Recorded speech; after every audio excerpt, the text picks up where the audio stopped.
Hi, welcome to Holistic Health with Dr. Kate. Today I am here with Shannon Gore, who is one of the lead teachers at Neshoba Montessori School in Lancaster. The Montessori School in Lancaster was established in 2000, and it recently located to the Bullfinch Church right on the town green in Lancaster. It's a beautiful space with 2 classrooms. So I'm very excited for you to be here. Thank you for joining us today. Thank you for inviting me. There's so many different aspects of Montessori that I think a lot of people may not understand or may not realize all the important aspects in child development with Montessori. One thing as a parent that I have learned with Montessori education is how capable children really are.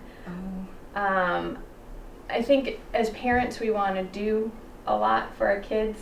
And one thing that I've noticed with my children going through the Montessori education is how capable they are in doing a lot of the life skills that we tend to take over as adults and do.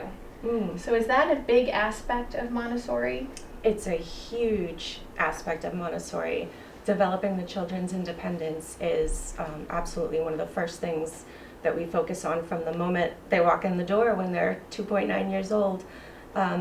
Dr. Montessori really trusted the fact that children were more capable than a lot of adults would, especially these days, give them credit for, and understood that they really could do a lot more for themselves, and that they wanted to do more for themselves than they were typically allowed to as children.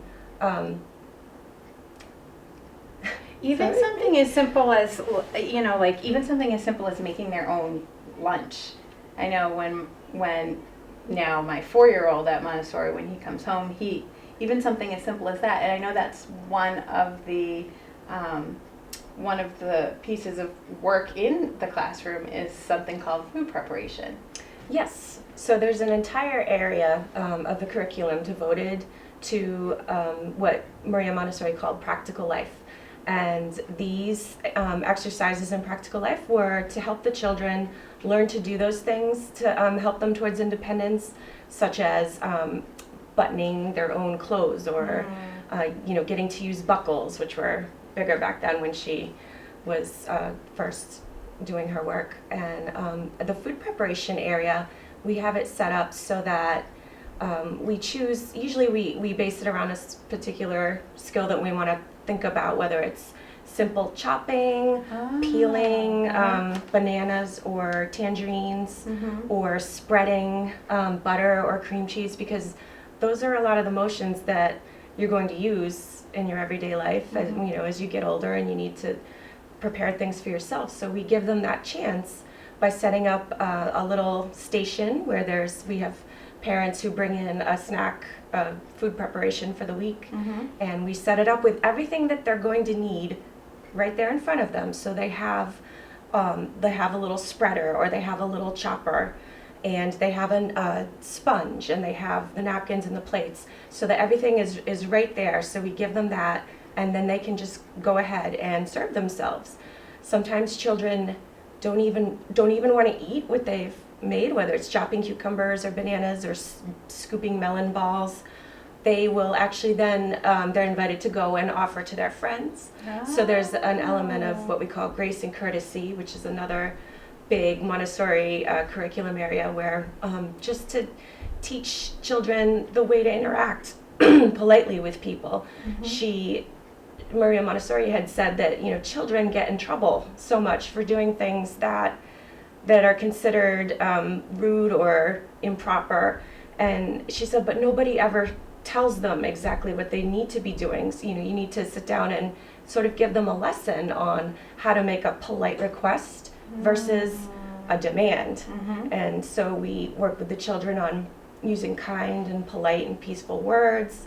Sometimes the teachers will role play together, which the children love. And I'll ask my co-teacher, Mrs. Johnson, give me that pen. And she goes, I said, give me the pen. And she will go, I don't think that doesn't make me want to help you or give you the pen when you talk to me like that. And so I go, oh friends, what could I say? How could I say that better for Mrs. Johnson? If I want her to give me the pen, and I want to show her I'm being kind and respectful. Mm-hmm. And they will all chip in and, yes, you need to say please, you need to say please. Mm-hmm. At that particular role play we were doing, I said, please give me the pen. And she again went, oh my goodness. And so they were like, no, you have to do it kindly and sweetly. And so we got there, you know, but the kids were the ones sort of, you know, building the lesson as we went through. And I think it's sort of a little dramatic example for them of, hopefully they'll remember if and we remind them too with a polite request. They're like, oh, that sounded like a demand. I would love to hear a polite request, and remind them of those grace and courtesy elements. Well, that's so interesting, because as you're speaking, I'm thinking of a couple things. With the food preparation, that's an unusual piece for younger children to be exposed to. And it's so, I know my children, it was probably one of their favorite parts of Montessori. Yes. But when you're describing the grace and the courtesy and the demonstration, another part of Montessori that I've come to learn a lot about is that, and it's interesting because when I describe it, even to friends whose children may not be in Montessori, I will say, well, children will be there at 2.9, and they can go up to 7 years of age at Neshoba Montessori School. Mm-hmm. And are they split in different classrooms? No, they're all together. Well, how do they? And one of the huge parts of Montessori is that the children learn to be teachers and learners, or how do you describe them? I know my 4-year-old now is an older friend, so he looks forward to teaching certain lessons to younger friends, and he does too. Yes. So, you know, we have the littlest ones that come in, and everything's so new to them. Everything from just the fact that we have them take off their own shoes and put on little slippers. We encourage them as much as possible to get themselves with their coats off and ready. And sometimes if we notice that a child is having a little bit more trouble, that's when we bring in our older friends, or kindergarten role models, we call them. These are the veterans who have been there a year or two, and they know exactly what's going on in the room. They're very comfortable and familiar, and they're always so happy to be recognized as somebody who's helpful in the room, not just there's the teacher who is the only one with any power or control or able to impart any kind of knowledge, but that we trust and we know that they are also capable of sharing with each other how to do these things.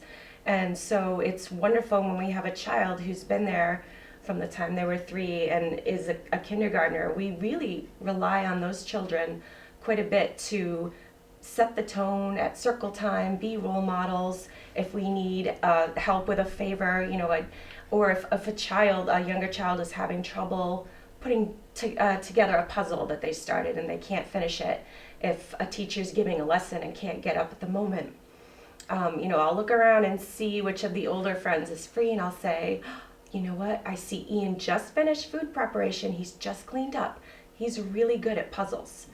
Could you go tap him, you know, as soon as he's finished throwing away, and I bet if you ask him politely, he would love to come over and help you finish that.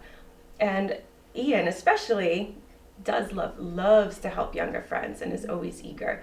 So they have that sense of confidence that comes with being able to help out their friends and know that they are an important part of the teaching that's going on, not just the learning that's going on.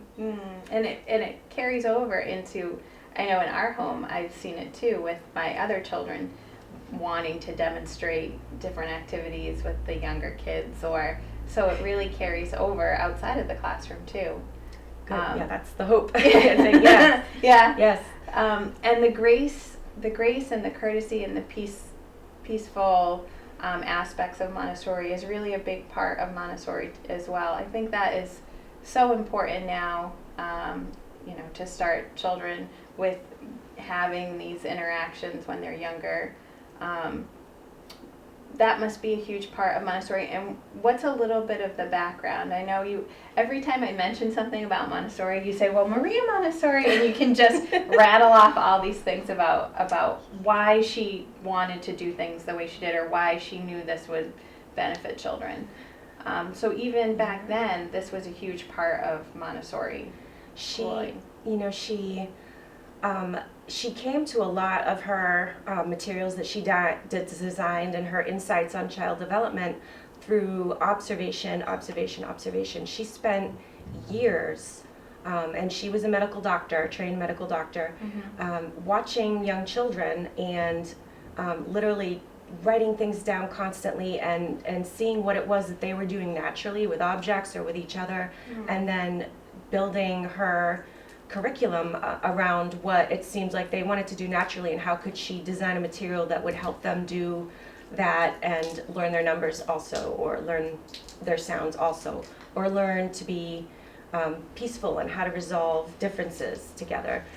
A lot of the child development things that we take for granted now, like child-sized furniture, even some playground equipment, were really pioneered by Maria Montessori 100 years ago. And you see a lot of things in catalogs, children's catalogs, that are, they're kind of the knockoff version, I guess, of a Maria Montessori material. And so she was really ahead of her time in terms of child development and treating children as though they were full people, even though they were small. She really believed that they were the potential of who that child was going to become was there inside of them. And our job as parents and teachers was not to stand there and fill up the empty vessel of the child, which was sort of a model that was used for a long time when it came to teaching, the blank slate. The child is the slate, and I will write what you need to learn upon you. But she didn't believe that. She believed that everything the child needed to develop and grow and learn was in that child.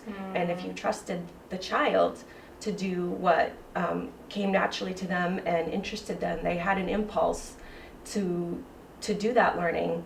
And so she really stressed respect for children. She talked about them being one of the more oppressed groups in the world at the time, because nobody thought of children as it was almost like they needed to grow up and earn the respect. They should be quiet around their elders, seen and not heard. But she kind of flipped that around and said, we need to respect them a lot more when we act like they need to respect us all the time. But we need to show that mutual respect and not try to micromanage them and teach them what we think we know, but more give them a prepared environment with materials that are didactic, but also, set up for a child-size world, and let them explore the environment and learn for themselves with the materials and with each other.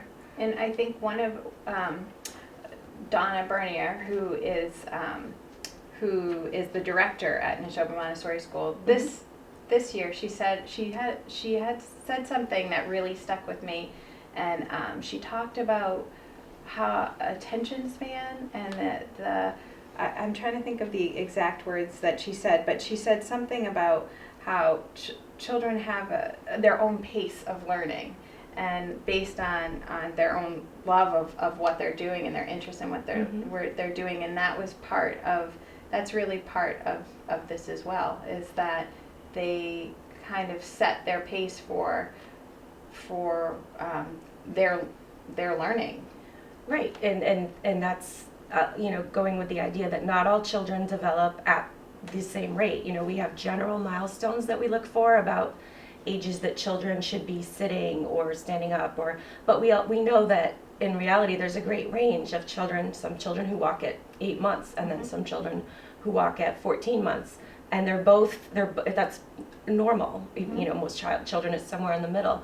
But so Maria Montessori understood that you could not sit down and expect everybody to be in the same place at the same time, even if they were the same age, because their inner brain wasn't ready yet to begin doing the reading and the sounds. But at a certain point that phase kicks in, that sensitive period, she called it, and that child will be ready to start absorbing and will be eager to learn sounds and or numbers or whatever it is. And so when you see that start to happen with a child, and sometimes you really can see it from like 1 week to the next, that, okay, let's get this child going with the sounds a lot because she's ready. She's asking for these works. She goes and chooses them quite a bit. This is where her interest is right now. So if she doesn't do a math work for the next week or something, that's okay, because the math materials are going to be there and she's going to be here for many months. If this is where her interest is and where her hormic impulse is pulling her, let's support that and show her those lessons and let her, she's just primed to absorb that right now, and we're gonna help her do that. And it really cultivates a love of learning. I think that's another huge part of the Montessori education, is that you're not in it. You're talking about, you know, the type of schooling where you're sort of told or fed information. These children really love to learn whatever it is they're exposed to. They do. I mean, if you look at toddlers are the most curious little creatures in the world. They want to know everything. They want to see everything. They want to touch everything. And they are taking in so much of their world through their senses. And we do have an area of the classroom that focuses just on sensorial materials, helping them develop their senses. But, you know, now the sensorial, you were talking about a little bit about that. I know there's different areas of work in a classroom, and I know you brought some materials. So I wondered if you could kind of explain for viewers that might be watching how the Montessori classroom is generally set up, or why it's important to be set up a certain way, and what kinds of materials they're exposed to. So there are 4, 5, 6, depending on which school or classroom you're in, but always at least 4 main curriculum areas. We have, as I mentioned earlier, the practical life areas, which will have activities set up that we set them up very deliberately and precisely to help a certain skill that we're wanting them to learn with their hands. For instance, we have a shelf full of little activities where it's a tray and you pour water into one pitcher and you pour water back, and think about a toddler in a bathtub, and think about children who always want to pour their own milk or pour their own. So this is giving them that chance. Here's a whole shelf full of things that you can do for yourself, and it's the kind of things that they are eager to do with their hands.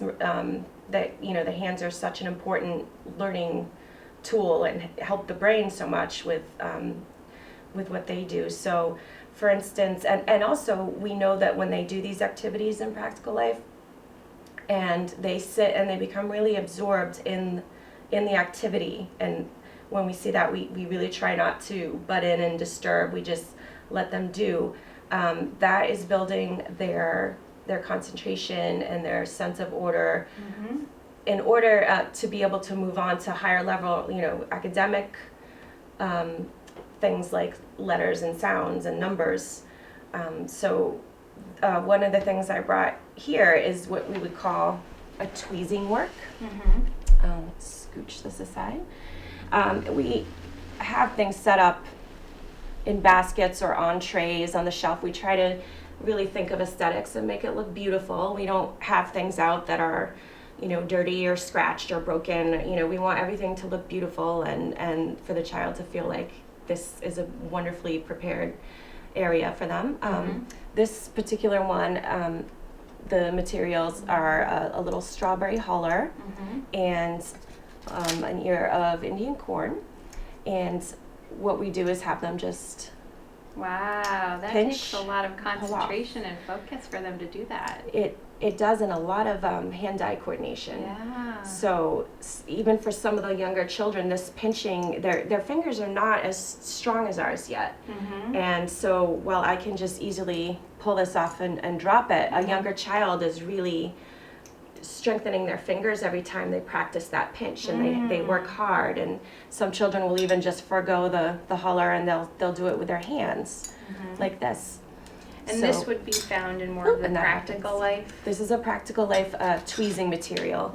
We have the pouring works, scooping works where they're spooning things between vessels, and we have works that are working on their twisting, everything that is going to help their hands get ready for a pincer grip. Even this material right here, what we're doing is indirectly preparing them for holding a pencil and writing, and having the strength in their hand, also having the level of concentration that they've gained from doing work that interests them and helps them be focused. So this is a sensorial material called the knobbed cylinder, and she designed these so that a child would have to use a pincher grip to get each cylinder out of the block. So again, indirectly, she threw things like that in. If she had a chance to get a child to use a pincer grip, she would design it that way. So this was kind of an original design that Maria Montessori would have. Yeah, this is one of her Wow. original materials, and this is one of the ones that she saw children would do and repeat so many times, 60 times in a row. She watched one little girl, and so it's just cylinders of various circumferences, and for the lesson you would take them all out, mix them around this little mat, which is designates a child's workspace on the floor, and then invite the child to replace them where they go. Can I ask you a question about, you mentioned Maria Montessori observed a little girl doing this 60 times in a row. An adult may come in after 5 or 6 times of watching and say, okay, I think you've done enough, it's time to find something else to do. Why wouldn't Maria Montessori do that?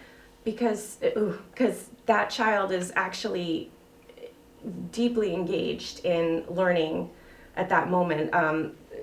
When they realize that they've done something like that, they really want to repeat it, and they want to develop the skill. You wouldn't tell an adult who was starting out playing the guitar, okay, you've been practicing for 10 minutes now, it's time for you to go cook or do something else. Like somebody who's practicing or is in a certain kind of a flow of mind where they're very deeply engaged with what they're doing, that's when some real important learning takes place, especially for the younger brains.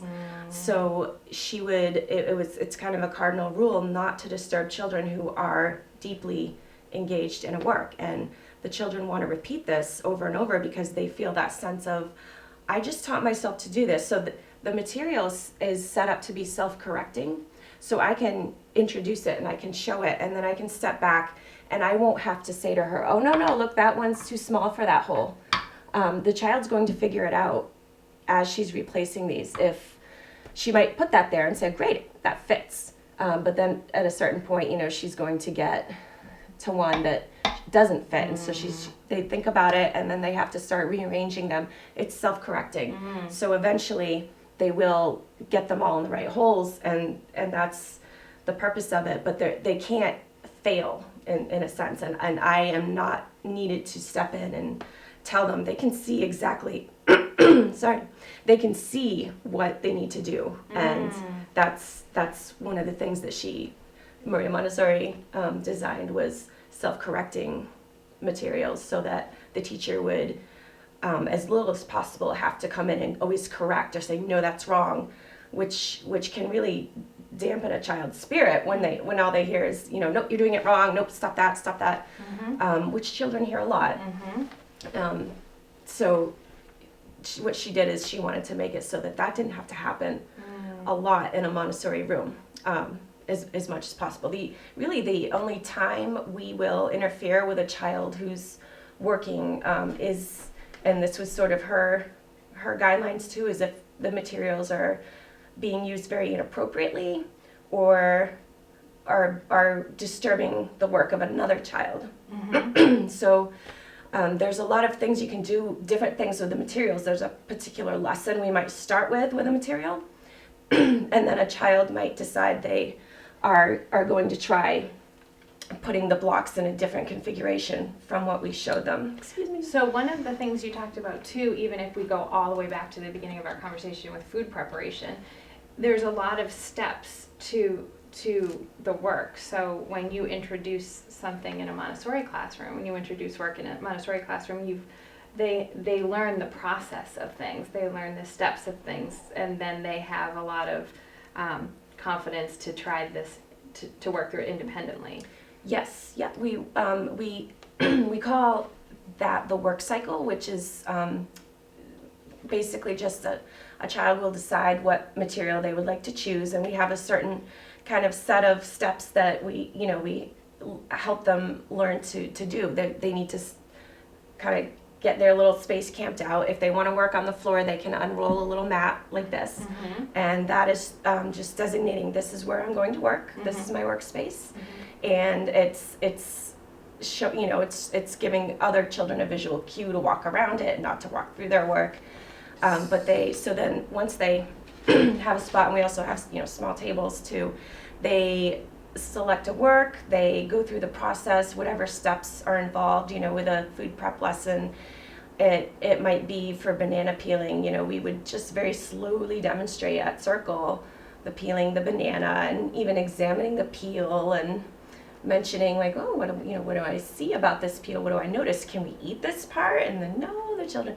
So doing very slow, deliberate movements and really showing that you have focus and you're present with what you're doing, and you're not just which can happen in a lot of daily tasks. You just start doing on autopilot and you're not really paying attention to what you're doing. When we give a lesson, we model paying very close attention to every detail of what you're doing. So we get that banana unpeeled and then put it on a special plate that's for it and set that aside, and then get ready to chop the banana, examine the chopping tool, which is not, we're not using, the Ginsu knives or anything. These are child-safe chopping materials, but, showing them how to place the hand here, hold the material here, and go up and down, and then up and down. How to, take a little toothpick or something and then be able to serve, if they just want to use their fingers. But we try to, and then show them the cleanup process for that. There might be a little sponge, or they need to follow through and throw away the peel and set it up so that it looks as it did when they got there, so that it's ready for the next friend. So the work cycle really involves from start to end, start finishing what you start, or at least if you decide you need to stop or there's a reason to stop, putting it away so it's not just left out, like the material wouldn't just be sitting on the floor at the end of the morning. And we're going, oh, who is doing this? We don't. Well, sometimes that happens. Sometimes they are in such a, especially as they're learning, they will just walk away from something when the circle bell rings. But that's where we go back and reinforce. We'll say, oh, I noticed that the cylinder block is still out. Who is doing this work? And usually, someone will pipe up, and then that child would go over. Two other friends are saying, can I help? I'll help put that away. So I'll help you roll the mat up at the end. And that's when we see their independence and yeah. In Montessori, they have an option of a mat. I know now my 4-year-old, he talks about using the mat and unrolling the mat, but they can use a mat where they can be on a floor, or they can choose to work at a table. So they have places that they can do their work. It's not always in one spot. Everybody's not assigned a desk and you're sitting at that spot doing everything we hand you all day. There's a lot of freedom of movement in the room. The children, Montessori really respected that children need to move, and telling children to stop moving and stop being wiggly like they're being naughty is just the wrong way of looking at it. Their bodies need to move. So when she designed her rooms, she made it so that they were able to walk around when they needed to. They could get up, and if they're stiff from sitting in a chair, they've been sitting for a while, they can choose to kind of sprawl out on the floor somewhere and put a mat out and do something down there. So in a lot of Montessori rooms, we'll even have sort of a little yoga mat area or a peace area where kids can go and sit and just have some quiet time and take a break, because just like adults, if kids are concentrating and working really hard for a while, every once in a while, you at your computer, you need to stand up and move around and kind of stretch and say, okay, whoa, and before you get back to it. And we allow for these things to happen for the children because it's natural. It's to all of us, not just adults. And children will decide when they need that break and they can go to that area. Yes. Yep. And sometimes it's okay, I'm working on this big work. It's a big, huge numbers work that I've been doing for the last 10 minutes. But I need a break. I'm hungry. So, we have a snack area where they can go and get their own snack out, serve themselves. We have the pitcher set up so they can pour their own water. They can sit with one or two other friends and have a nice little social moment chat. It's like, coffee break at the water cooler. And that must be so cute. Oh, some of the conversations are really, really sweet, and they're like little adults talking about what's going on at home and what they're doing later that day, and children are learning social skills with each other that way. Littler children are watching as the older ones, how they eat and how they pour and how they clean up after themselves. If there's crumbs on the ground, we have materials out that they can sweep themselves, and we know that a 3-year-old is not going to come in and we say, here's a dustpan, and great, go for it, and they're going to be able to perfectly clean up if they've had some cracker crumbs on the floor. And we know that that's a process that if we give them the tools and we show them and we model for them how it looks to do that and help them the first few times, or an older friend will usually be really eager to help, that eventually they're going to get better at that, and they're going to the next year not need any assistance. There's something they're just going to do. It's going to be part of their snack routine, and they've learned a skill that's useful when they go home in their everyday life, and they feel the confidence because they've had their entire snack independently without having to say, can you get me this out of the cupboard now, can you go get me some milk, and everything's there. Fostering independence is just so huge. Yeah, and I've seen my son do that too. He gets to the dustpan and cleans up his crumbs at home. So good. Another thing that's carrying over. So what are some of the other materials? I know I want to make sure that we get a chance for all the viewers to kind of see some of these before we wrap up. I noticed this over here. This tray has some of the materials that Maria Montessori designed early on when she was doing that work to try to decide what materials to put out for children, what works, what do they not touch and leave alone. She would just put those away. She'd see that they weren't drawing the children in.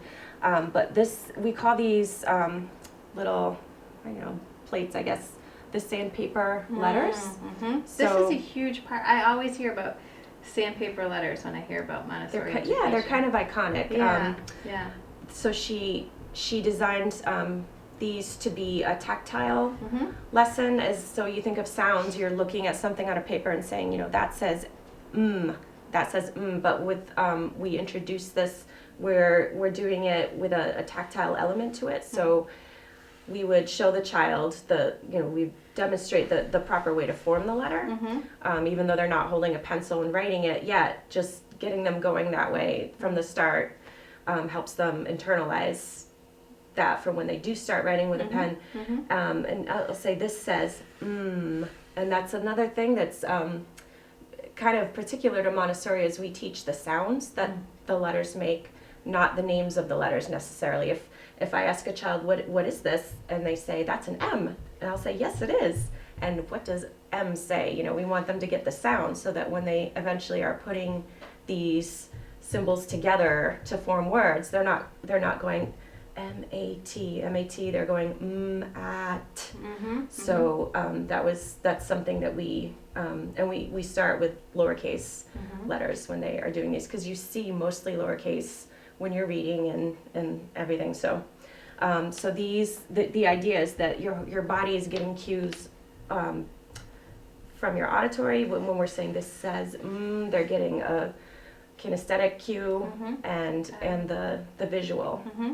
So now what kind of area of the classroom would this be in? This would be a language material. Language. Yes. Okay. So language, reading and writing preparation and reading and writing. So This is a kind of, I brought this as another Montessori material that was designed. It's called the Sandpaper Globe. It's how we introduce the concept of models to children. You know, could the whole world fit inside this classroom for me to show you? And they say, no. I said, but I can bring you a model, and we can look at it as though we were from space and learn and see what the Earth would look like if we were that far up. The first thing you would show them with this is that the Earth is kind of made up of three particular elements. There's land, and so I have a little jar of dirt to represent the land. There is water, and there is air, which has, this is just the jar, and they'll say there's nothing in there. And I said, well, there is. We can't see it, but if you go like this, we can feel it. There's air. So we talk about those things and what that means. And so I'll touch the blue part of the globe and say, what am I touching? And they'll say water. And now over here, this is kind of a sandpapery material, like the sandpaper letter, so it's a tactile. What am I touching now? Land. And so we'll go around and I'll say to the child, look, could you touch some water somewhere? And they'll go and they'll touch. And now could you touch some land? Could you touch a different piece? And then I, at the end to say, now everything that's right above the land and the water is the air. So we're teaching them, it's a science lesson on the very basic things about the world that you don't normally think about. You have to have a lesson on that, but it's something that it's such good science for their little brains to learn about these things. And the natural world is, and I want to make sure we get to one last thing before we have to wrap up, but the natural world is a really big part of Montessori education too, is the exposure of it. I notice there's plants and a lot of natural pieces in the classroom as well. Yes, care for and respect for living things is a huge part of our curriculum. We try to have lots of plants just to not only help the room look beautiful, but to show them that they are living things that need to be taken care of, and we will take care of them. And sorry, I just blanked out there. Well, I had the question about, for viewers who might want to know for Montessori, because I want to make sure that if viewers are watching and they've gotten some exposure to really what the Montessori education is about and what their child really gets to experience in a Montessori classroom. What would, as we just kind of wrap up with the last few minutes, what would a typical Montessori day look like for a child? Oh, a Montessori morning. At drop-off, whether it's at the door to the building or if it's an outside drop-off, the first thing we would do is get down to the child's level and put our hands out and say good morning, a greeting, just showing them that this is a polite and proper way to greet somebody. We shake their hands, and if the child offers us, the wrong hand, we'll say, oh, may I use this hand? Just teaching them that norm, looking somebody in the eye, smiling, saying good morning.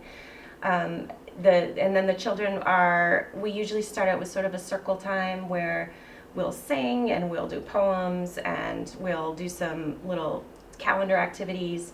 And usually there are several lessons that I have sort of staged almost like this off to the side that I bring out and I show them as a group. So there are some group lessons, and then there are during the rest of the workday very individual lessons. But if there's an art project that I want them all to see how to do, or a science lesson that's appropriate for everybody and works, we'll do that at circle time. And then we have a work cycle time where they're free to get up and go and choose what they're ready to work on. And sometimes it takes a few minutes for children to decide what they want to do that day, and that's okay. And they chit-chat a little bit, and then they go and find something to do, or they pair up and say, would you like to do this work with me? Or a teacher might invite one or two children to a lesson and say, oh, would you like to come and we're going to practice our sandpaper letters? Should we invite this friend? And they get to work near or with their friends, or if they feel like working alone, they have that option to work by themselves, and they have a chance to, like I said, have their snack. They have, of course, are able to just go use the bathroom when they need to. They don't ask us. They can have that independence to go and do what they need to do.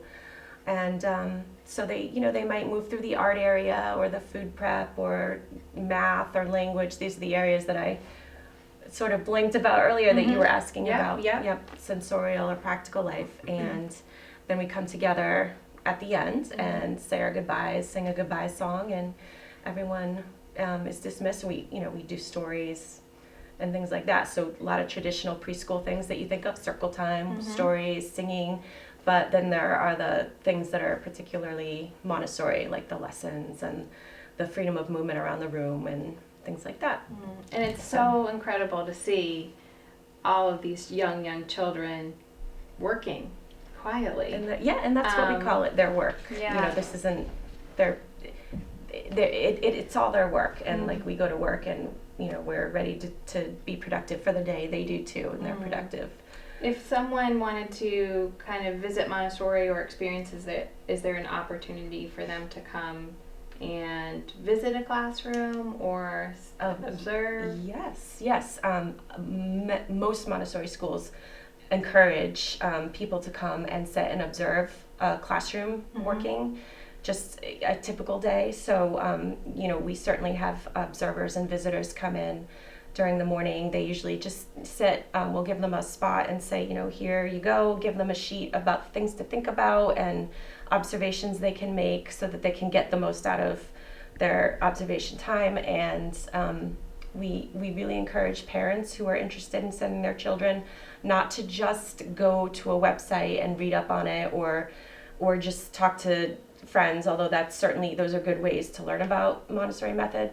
It really, you can't even really explain it or make it hit home quite the way you can as just from observing what a classroom looks like. Yeah. That usually is what kind of knocks people off their feet, and they go, wow, I didn't realize that a room full of 15 to 2.9 to 6 or 7 year olds could be this peaceful and quiet and humming with a happy activity, but there's not chaos, there's not screaming, there's on a good day it just looks like a beautiful little office where everybody's busy doing their work, and you have to see it. You really have to see what that looks like to really, I think, appreciate Montessori. So I know that Donna at Neshoba Montessori loves to have visitors. So if anyone wanted to come and observe in one of our classrooms, certainly give the school a call, and she's happy to do that, to set up an observation. And the website for viewers is it Neshoba Montessori School? No. It's neshobamontessori.org, I believe. Okay. But if you just Google Neshoba Montessori School, that should be the first one that pops up. And all of the school contacts are right on there. They are, for yes. a parent to get in contact with the school. Yes, and we have a Facebook page where you can see some pictures of children working at the school, and so visit that as well and like it if you could, and spread the word. That's what I'm here to do today, and hopefully people will talk about it and go observe and see it for themselves too. Well, it's incredible. My third child is in Montessori now, and one more will be coming, and it's just incredible to see what they do. And I know I've said this before, but I think a special place is a place where your children can grow and learn, but when you as a parent grow and learn too, I think that's a really special place. That's really what Montessori has done for me. I mean, I have learned so much that I've brought into the home, and the kids have taught me so much just from what they've learned at Montessori, which I'm just so appreciative of as well. So that's wonderful. Right? Then the classroom is doing the work that we want it to do. Yes. Yep. So I'm so glad that you got to come and show viewers a little bit more about what Montessori education is, and I think this was wonderful. So thank you so much for taking the time to come and sit with us today and teach us these things. You're very welcome. Thank you. So thank you again for joining us with Holistic Health with Dr. Kate. We're dedicated to informing, inspiring you to make healthy and whole decisions for your family. Thank you for watching.